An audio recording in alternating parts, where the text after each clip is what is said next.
নানি নাতির সম্পর্ক যেখানে থাকে স্নেহ আর মমতা, সেখানে যদি জড়িয়ে যায় প্রেম, আর সেই প্রেম যদি বারবার বাধা পেরিয়ে আবারও ফিরে আসে, তাহলে তাকে কি থামানো যায়? বয়সের হিসাব মেলে না, তবুও তারা বলছে প্রেম কোনো সীমা মানে না। কে জানে না সমাজ মানে না। ঝিনাইদহের কালীগঞ্জ উপজেলার বাবরা গ্রামের এই আলোচিত জুটি আবারও ঘর ছাড়ে।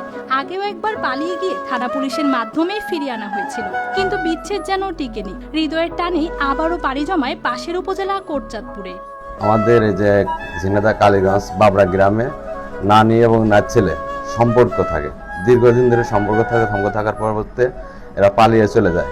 কিছুদিন বাইরে থাকার পরবর্তীতে প্রশাসন তাদেরকে আটক করার পর ওখান থেকে নিয়ে আসার পর এখানে রাখার পর কিছুদিন থাকে, এভাবে থাকার পরে আবার পালিয়ে চলে যায় এখান থেকে। তবে সেই যাত্রাও বেশি দূর এগোয়নি, ওদের নজরে পড়ে আবারও আটক হন তারা।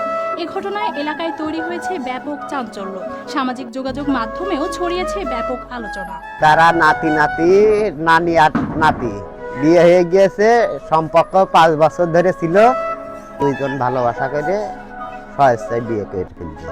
একদিকে বয়সের বড় ফারাক, অন্যদিকে সামাজিক বাস্তবতা, সব মিলে বিষয়টি নিয়ে প্রশ্ন তুলছেন অনেকেই। আমি এবং নাতি এদের দুজনের সম্পর্ক আমরা অনেকদিন ধরে জানি। এরা এর আগে পালিয়ে চলে গেছিল, যাওয়ার পরে গার্জেন পক্ষ যে সেখান থেকে থানা পুলিশের মাধ্যমে ফেরত নিয়ে আসা হয়। নিয়ে আসার পরে গার্জেন পক্ষ থেকে সবাই যার যার বাড়ি বুঝ করে নিয়ে চলে যাওয়া যায়। পরবর্তীতে তারা আবার পার্শ্ববর্তী উপজেলা কোটচাঁদপুর পালিয়ে চলে যায়। পালিয়ে চলে যাওয়ার পরে জনসম্মুখে ধরা পড়ার পরে এদেরকে আবার সবার উপস্থিতিতে সবার সম্মতিতে বিয়ে দিয়ে দেওয়া হয়। বারবার থামানো গেলেও এই সম্পর্ক থামছে না, এটাই এখন সবচেয়ে বড় প্রশ্ন হয়ে দাঁড়িয়েছে এলাকায়।